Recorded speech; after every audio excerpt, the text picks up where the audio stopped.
We are now entering the gates of Gaza City.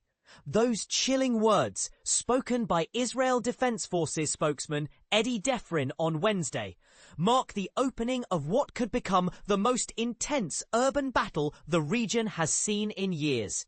But here's where it gets controversial. While the world was still digesting Hamas' surprise acceptance of a ceasefire plan on Monday, Israel quietly greenlit a massive new offensive that may render that very agreement meaningless before the ink is dry. According to Defrin and a senior Israeli military official, the IDF has already begun preliminary operations on the outskirts of Gaza City. Tanks and infantry units are reportedly positioned at the city's edge, and commanders have received formal orders to push deeper inside.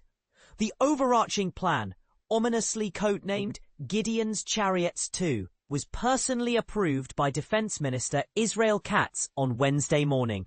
In plain terms, Israel intends to seize and hold Gaza City itself, a move that would place hundreds of thousands of civilians in the direct line of fire.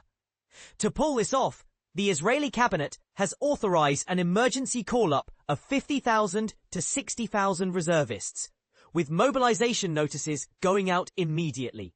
If you're trying to picture the scale, imagine every seat in a Major League Baseball stadium suddenly filled by soldiers. Then add another stadium next door.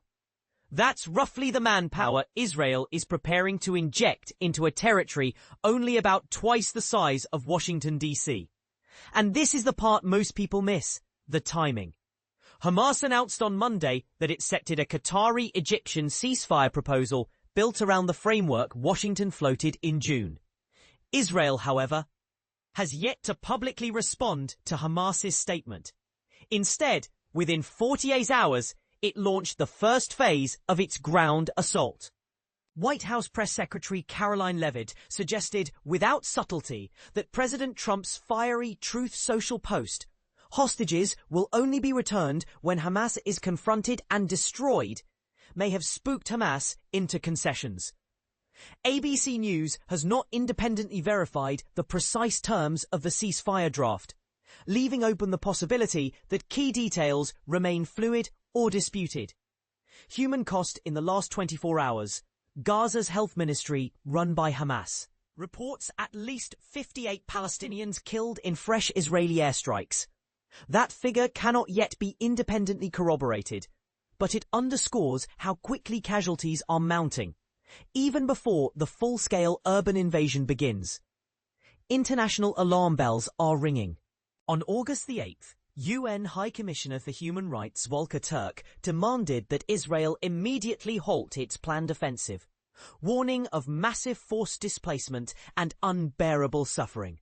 His statement echoes a chorus of humanitarian agencies that last month described Gaza's collapsing food supply as mass starvation.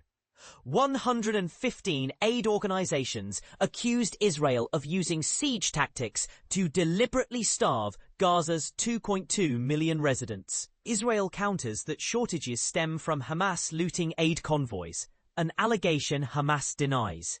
Who's telling the truth? The answer could determine whether international law judges this conflict as tragic mismanagement or something far darker. Meanwhile, Israel faces a home front problem that rarely makes front-page headlines. A shortfall of 10,000, 12,000 active duty soldiers. The reasons are complex. Low Haredi, ultra-Orthodox enlistment. War fatigue, and a society still raw from the October 7th attacks. In an unprecedented move, the IDF is now appealing to Jewish communities abroad, especially in the United States and France, to send young volunteers for multi-year military service. Manpower studies suggest more than 10,000 draft-age Jews in each annual cohort could theoretically qualify.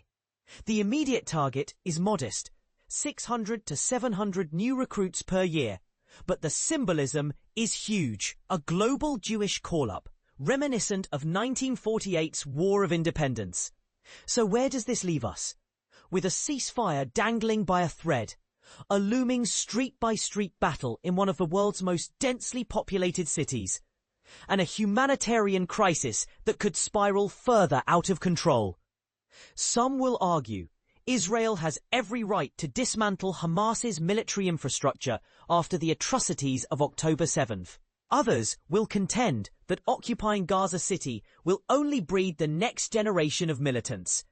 Both views can't be fully reconciled, so let's not pretend they can.